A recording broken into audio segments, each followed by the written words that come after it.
कलातमोदकं सदा विमुक्तिसाधकं कलाधरावतं सकं विलासि लोकरक्षकम्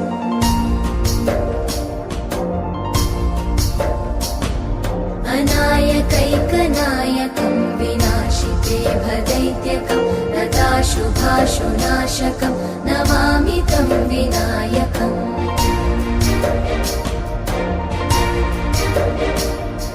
न तेतरातिभीकरं नवोदितार्कभास्वरं न मत्सुरादिनिर्झरं न ताधिकापदुद्धरम्